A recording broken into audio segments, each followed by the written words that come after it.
Hello,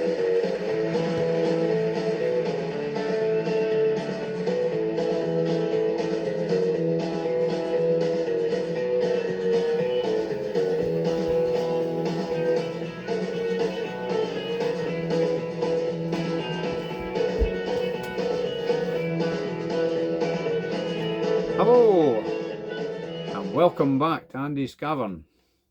Hope you're all well out there, guys. Well. Crawford Canelo. We were treated to an absolute masterclass, in my opinion, for Crawford, going up 2 weights and totally out, clearly unanimously outpointing Saul Canelo Alvarez, who I probably only give 3, could maybe give him 4 rounds. That's just my opinion. I thought it was a just unbelievable performance by Crawford. Just his movement, speed,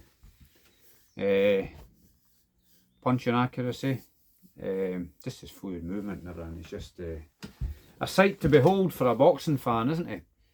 When this fight was first announced way back, before it was even official, when there was talk of it, I fancied Crawford to do a number on Canelo. I just always felt that way. I never wavered from that thought, and if you look back at any of my videos when I've talked about it, you'll see my opinion never changed. I thought Canelo actually looked better than he did in the William Skull fight. He looked like he'd trained hard and boxed well, looked strong, was trying to put power punches together when he could, but Crawford was just landing more punches, wasn't he? And he was sharper. And all this thing about size, that was irrelevant, really.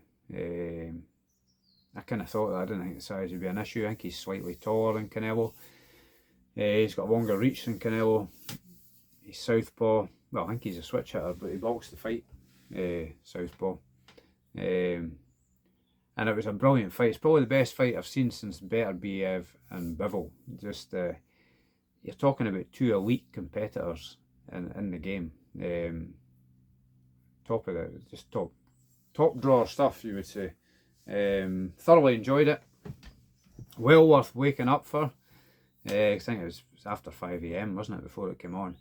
I didn't see any of the other fights on the undercard. I think Jermaine Franklin beat his opponent, so you never know, he might get the Moses Atumo fight after that.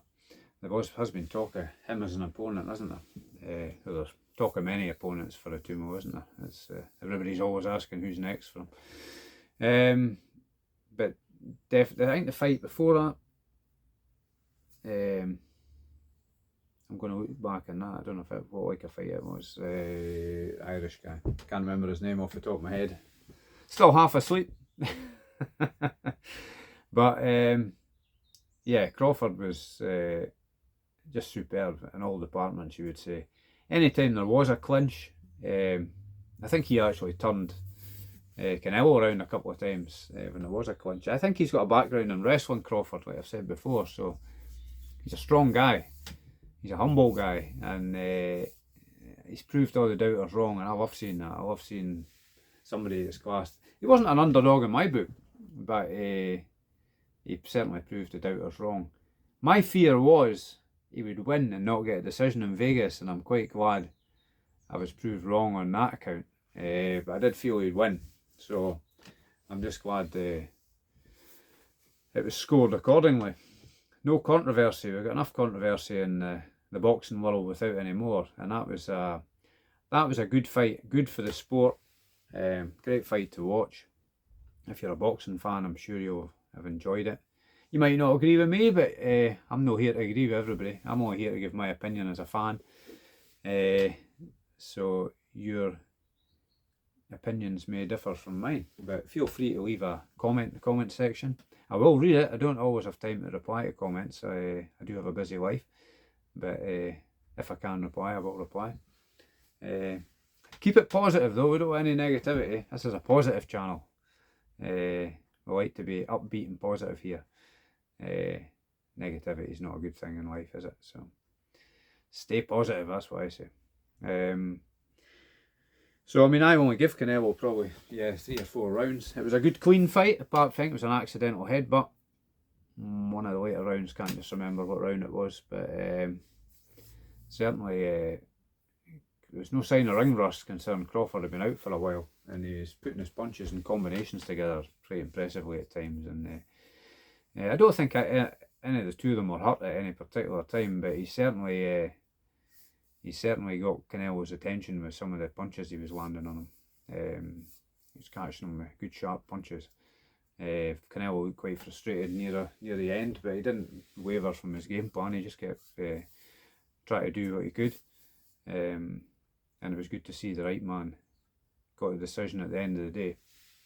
I watched the post-fight press conference, which Canelo was full of praise for Crawford, which was nice to see. Both had great respect for each other, and I think at some point he actually said Canelo's opinion was that Crawford is better than Mayweather. So, but in his Mayweather fight will have been a distant memory compared to this. But you could maybe say he was as good as Mayweather.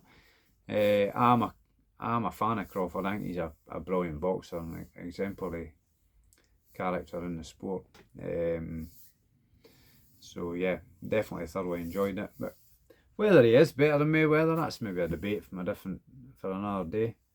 I think he said himself that Mayweather was the best of his era and Crawford's the best of his era, which is a fair comment. Comparing different eras is always a controversial subject, and you can only beat the best of your era and who's in front of you. So I mean, he's got to be re-stamped his authority on the pound for pound best boxer status, doesn't he? I mean, he's up there with, I would say, Usyk. He has been my pound for some time, but I mean, that was a good performance from Crawford, going up 2 weights. And many folk doubted him, thinking the size would be an issue, but thankfully it wasn't. So well done to Crawford, that's what I say. Especially at the age of 30. I think he's 38 in 2 weeks, so he's no spring chicken in the game. But like Usyk, he's probably lived the life, and discipline is key, it appears. There's many other fighters would do well to take a leaf out of their book. Not only discipline, they're supremely talented, both Usyk and Crawford. But yeah, thoroughly impressed with that fight. Glad I stayed up to watch it. Well, I didn't stay up. I went to sleep and got up. Up early to watch it, you might say, and then dozed off again. But I'm sure you're not interested in my sleep patterns. That's the least of your worries. Okie dokie. So I think that's all for that. And don't forget, guys, Boxers in Need,